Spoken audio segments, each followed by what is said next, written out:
প্রায় 1,30,000 Facebook page আর account থেকে প্রত্যক্ষ এবং পরোক্ষভাবে ছড়িয়ে দেওয়া হলো 4টি সহিংসতার ভিডিও।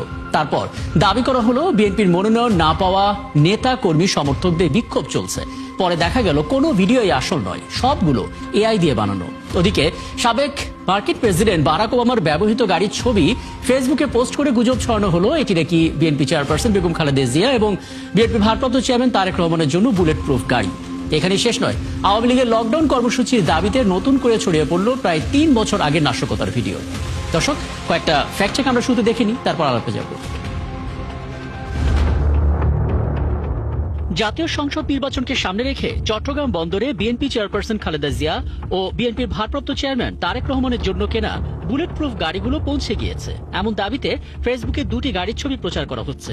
ছবিগুলো অন্তত 3টি ফেসবুক পেজ থেকে 2 শতাধিক শেয়ার হয়েছে। তবে ফ্যাক্ট চেক করে দেখা গেল দাবিটি মিথ্যা। মূলত যুক্তরাষ্ট্রের সাবেক রাষ্ট্রপতি বারাক ওবামার ব্যবহৃত সাঁজোয়া সামরিক বাসের ছবির সাথে ইন্টারনেট থেকে সংগ্রহকৃত আরেকটি বুলেট প্রুফ এসইউভি গাড়ির ছবি ডিজিটাল প্রযুক্তির সহায়তায় যুক্ত করে এই মিথ্যা দাবিতে প্রচার করা হয়েছে। বিক্ষুব্ধ কিছু মানুষ ট্রেন এবং বাস আটকে ভাঙচুর ও অগ্নিসংযোগ করছে এমন একটি নাশকতার ভিডিও ফেসবুকে ছড়িয়েছে। দাবি করা হয়েছে জাতীয় সংসদ নির্বাচনে মনোনয়ন না পেয়ে বিএনপির নেতা কর্মী সমর্থকরা বিভিন্ন স্থানে বিক্ষোভ করেছে। তবে ফ্যাক্ট চেক করে দেখা গেল ভিডিওটি আসল নয়। কৃত্রিম বুদ্ধিমত্তা প্রযুক্তির সাহায্যে তৈরি এই ভিডিওকে মিথ্যা দাবিতে প্রচার করা হচ্ছে। এই ভুয়া ভিডিওটি 63,000-এরও বেশি শেয়ার হয়েছে। 1,24,000-এরও বেশি পৃথক অ্যাকাউন্ট থেকে প্রতিক্রিয়া জানানো হয়েছে।